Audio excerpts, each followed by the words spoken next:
Hi, everybody. Welcome to JenniSHOW number 9. That's 9. Here we are in Dupont Circle, named after Francois something or other Dupont, some French guy. I don't think there's even a bridge around here. Dupont means from the bridge. I don't see a bridge, but, you know, those French guys, who knows? So anyway, this is Dupont Circle in Washington, D.C. It's kind of a trendy, fun area. In fact, this is where I'm thinking of moving in a few weeks. So, you're just looking at some statue. I don't even know who that is, just some naked chicks, you know. So anyway, JenniSHOW number 9. We don't really have a theme just yet, but it's going to develop as it goes. This is going to be an action-packed kind of work in progress JenniSHOW, so it's going to be exciting. Okay. Oh, we also wanted to mention that we had a comment from the last show. Somebody wrote in about it. I'm going to let Carla tell you. Okay, well, the first comment from the last show was from John, who says, "Jenny, your pajama party sucks big balls." And he was complaining also because at least Jerry Springer has lesbians that fight. I don't know, I thought the pajama party was fun. I liked spanking Terry. I thought we got a little bit down and dirty. I think Terry liked being spanked too.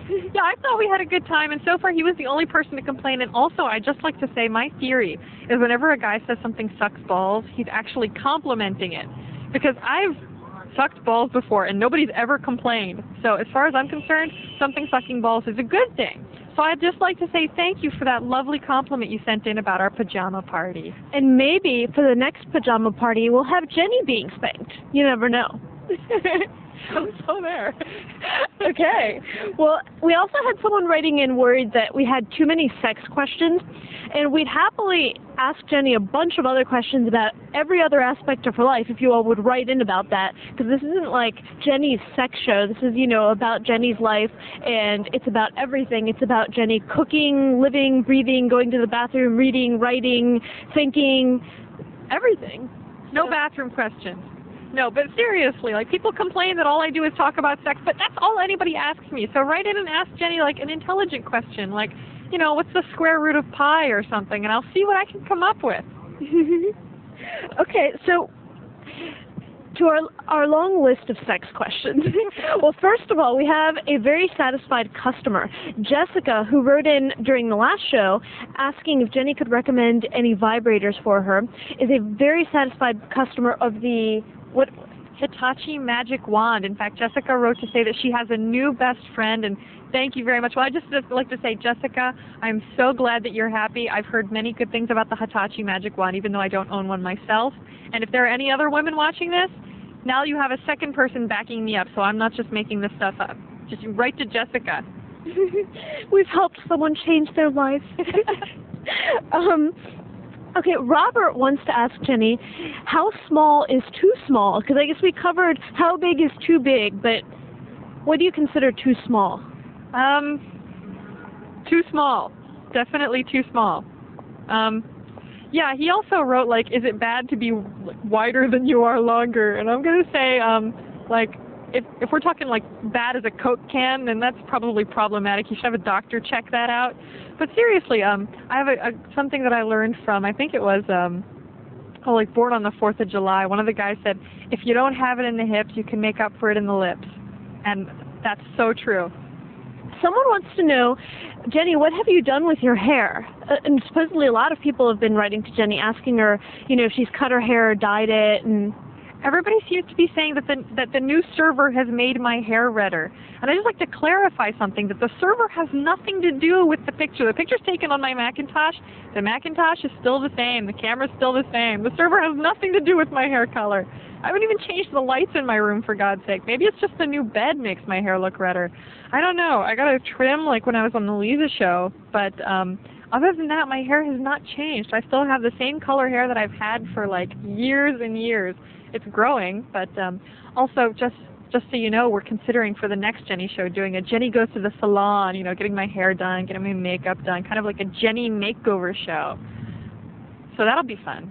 And maybe I'll even get it all cut off. We'll do like a Jenny shaves her head show. Wouldn't that be great? Can we talk about the other alteration that you're considering and allow the viewers to vote for it? Excellent. This is going to be interactive. Interactive JenniSHOW. Isn't this fantastic? I've been considering getting my tongue pierced. Joffrey's dead set against the idea. He thinks that it's just a whole bad idea. We're going to get some opinions from people around here, but I'd like your opinion as well. So what you're going to do is I'm going to ask, do you think Jenni should get her tongue pierced? If I do it, I'll do it on the Jenni Show. You can watch the needle actually piercing my tongue. But something's going to pop up on the screen saying yes on top, no on the bottom. You click on which one, and next week we'll tell you how people voted on Jenni getting her tongue pierced. Back me up on this one, okay? Woohoo. I'll put in my input. I would say no, because I had my nose pierced and it got infected and it really hurt and it was like pussy and yellow, and I just wouldn't go there personally because it's like your nose and your tongue are sort of functional, but you know, each to his own. I actually heard that the tongue piercing heals faster than any other piercing because your mouth is just generally cleaner than any other part of your body. So, I mean, people have told me that a tongue piercing will heal in under a month, whereas a belly button, which I've already got, takes up to 6 months to heal. So, don't let the nose, like, the nose has got, like, mucus and snot and boogers and stuff. There's none of that in the mouth. There's just, you know, just saliva, which is not as gross. Plus, my nose piercing looked kind of bad. It looked like I had this booger sitting on my nose, and I'm kind of glad that it got infected and I had to get rid of it. But, Bob wants to know, Jenni, do you prefer men cut or uncut? I guess what he means by that is, do you prefer circumcised men or uncircumcised men? Circumcised. Sorry if your parents didn't do it when you were little, and I know there's this whole group of guys that, like, hang weights from their penises to try to extend, like, to regain their foreskin, which just, that scares me. I don't even want to think about that.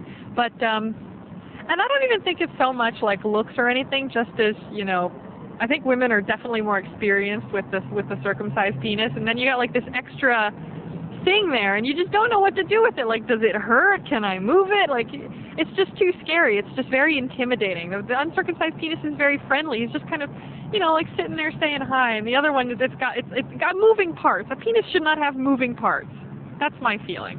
Well, I guess Jenni's had a lot of news recently, what with like the new bed, the new surfer, and her TV.com interview. However, there's one piece of news that you may not know, that Jenni has been officially ordained as a minister in the Universal Life Church. How does it feel to be a minister?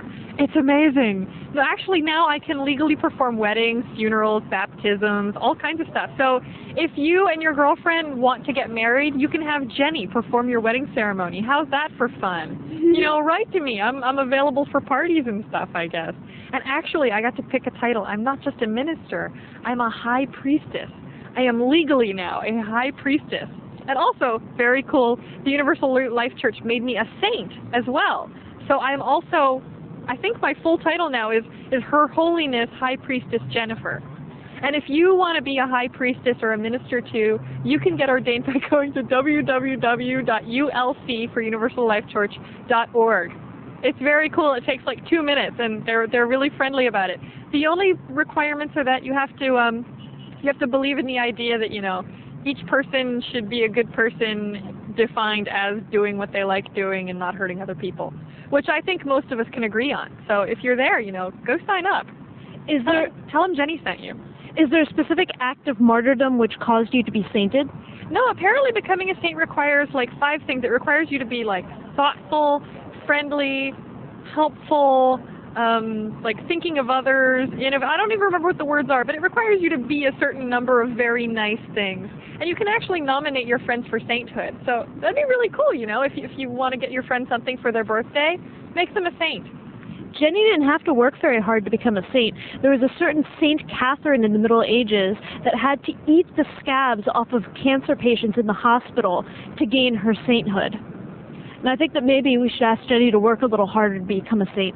Well, I've lived for 2 years in front of a camera every freaking minute. Okay, give a girl a break. When I was little, I think I once ate one of my own scabs.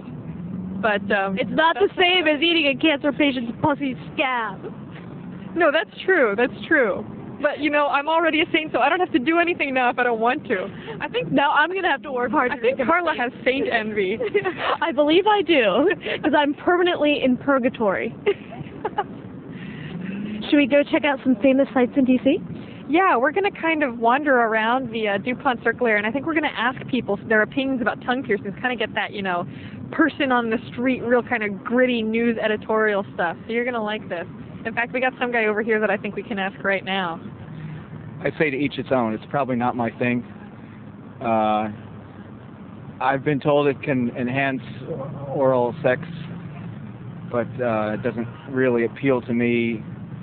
I would never consider having it done myself. Seeing a woman who has this done is just, frankly, is not that appealing. So that's 2 no's. That kind of sucks. We need to find somebody who's for me on this one, okay? Like, look at my tongue, okay? I think it'd be cool. Okay, we're gonna ask some more people, okay? Okay, this is Ramon. We just found him walking around too, kind of looking at us funny. So we're gonna ask Ramon, what do you think about tongue piercings? That'd be great. That's good man. Because I was misunderstood, and after that I was okay. This is a good man. And can you give me another story about him? So tongue piercing is a good man. Great. Thank you, Ramon. Okay, Jenni, you were interviewed on Carla's program, and on the topic of exhibitionism. And I got sort of a mixed message from you, Jenni. Like, well, the camera is there and it's observing your everyday life, but you don't consider yourself an exhibitionist? Or there's no payoff for you as far as an exhibitionist desire? I mean, why are you doing this? Okay, this is like the longest answer in the world. Okay. I've had to answer this once for like every interview I've ever done. Jenni, why do you do it? And no, it's not an exhibitionist thing. An exhibitionist is somebody who obtains sexual pleasure from being seen by others. For me, the JenniCam is not sexual. I mean, can you imagine being permanently stimulated for like 2 years? Even that would wear off. So no, the JenniCam for me is not a sexual thrill thing. In which case, I am, by all definitions, not an exhibitionist. For me, the JenniCam is about showing people what people are like. Like, if you turn on the TV, you can see wild America, and you can see, like, lions eating and sleeping and having sex and frolicking and so forth. And you've always been able to do that, but you can never do that with people. You know, people are always talking about how they love to sit in a park and people watch, or go to a cafe and people watch. But you only get to see people when they're doing things like this, public things. You never get to see somebody when they're in private. So for me, the JenniCam is about showing other people what a normal person's private life is like. For instance, I once got email from a guy who said, Jenni, I was home on a Friday night, all of my friends were out having a good time. I felt like a total loser because I didn't have anything to do and I was just sitting home. But I pulled up the JenniCam and, hey, you were there too doing your laundry on a Friday night. But anyway, the point is that it made this guy not feel like a loser. It's perfectly normal to sit home on a Friday night, but he wouldn't have known that because as far as he was concerned, everybody was out having a good time. So that's what it is for me. It's just making other people feel good about being normal people, you know? You turn on the TV and everybody's got perfect hair and perfect thighs and perfect friends and, you know, perfect apartments. And it's not like that. And I think people feel inadequate comparing themselves to TV. Hopefully when you compare yourself to the JenniCam, I mean, look at me. I'm a mess. I've got, like, dirty hair and bad clothes. I mean, how can you not feel good about yourself, better about yourself after watching the JenniCam? So what do you think about tongue piercing? I've never wanted to do it myself, but other than that, I haven't really thought about it a lot. It's not really gross or anything. And I've heard it can be really titillating during sex. So there you have it. Okay. But how do you think they look? On certain people, it looks kind of cool, and on some people, it looks really stupid. So if you had to say if it would look cool or stupid on Jenni? I think it would look cool on Jenni if you want to do it. My question is, I mean, wouldn't it be kind of gross while you're eating? And how do you brush around it? That's a good question. Well, I'll worry about hygiene. Yeah. Huh. Can you get diseases from it? Does it hurt? No. Does it lessen your sense of taste? Apparently not. It's just like a hole in the middle. They don't like scrape off anything. Then go for it. Okay, we got one person on my side finally. Yay! Wasn't a very convicted on my side, but all the same. Show up. Right. Yeah. Yep. Yeah, that's another good point. If I do it and I don't like it, I can just take it out and it'll grow clothes. So it's not like a tattoo where I'd have to have expensive laser surgery to get rid of it, you know? Thank you. You're welcome. A general aesthetic sense, I would probably say no, but that would be a function of my own interpretation and my own feelings about what I see as attractive and unattractive. For other people, they may feel that, ooh, hubba hubba, you know. So if you had to say, should Jenni get her tongue pierced, yes or no? I would say she should go for it. Go for it. So this week I didn't even have to make up the sex tips because viewers were kind enough to send them in. We have one for guys, one for girls like we're supposed to, and they're both oral sex tips, neither of which I've tried, but I'll give them a shot this week and so should you, and we can all report back next time. So the one for guys apparently is you take a straw and you're supposed to snip the end, one of the ends of it, to a point, and then you use the pointed end and you aim it straight toward the clitoris and blow through the straw. And apparently the forceful, projected, steady stream of air is supposed to drive women crazy. Sounds kind of iffy to me, but who knows? Sounds kind of like, you know how you can blow in like a dog's face and they just kind of... Yeah, I can't imagine that, but I don't know. Women are always in love with their shower massagers, so you know, water, air, it might be the same thing. Who knows? The one for women is next time you are giving your boyfriend a blowjob, try putting an Altoid in your mouth. The guy said that he was going to try it with like 4 Winter Fresh Window Green Lifesavers. Wasn't sure if it would work, but I think you're supposed to stick with the Altoids. I've never tried it. Might give it a shot. It's apparently supposed to tingle or something. I don't know. Like, so if you try it on your boyfriend and he screams in pain and like you have to go to the hospital, you did not hear it on the Jenni Show, okay? Menthol and mucous membranes. Exactly. So I don't vouch for either of them. I'll give them a shot, and if next time I'm walking like this, you'll know how it went. So I guess that about wraps it up for this Jenni Show. Next time we're going to do something way cooler. I just joined a gym, so maybe we'll be able to go to the gym, or maybe we'll do like, you know, a Jenni makeover or something. It'll be a lot more fun. But in the meantime, vote on the tongue piercing. Vote, damn it. And we're not just voting on in general. We're voting on me. We're voting on my tongue. So please, please. And other than that, send in non-sex related questions. The sex ones are fine. I mean, if you can keep coming up with stuff, that's okay. But it's starting to get a little old hat, you know? I don't want this to be like Jenni's sex show. It should be JenniSHOW. Just JenniSHOW. So keep that in mind and write me email. Bye. Bye. Bye.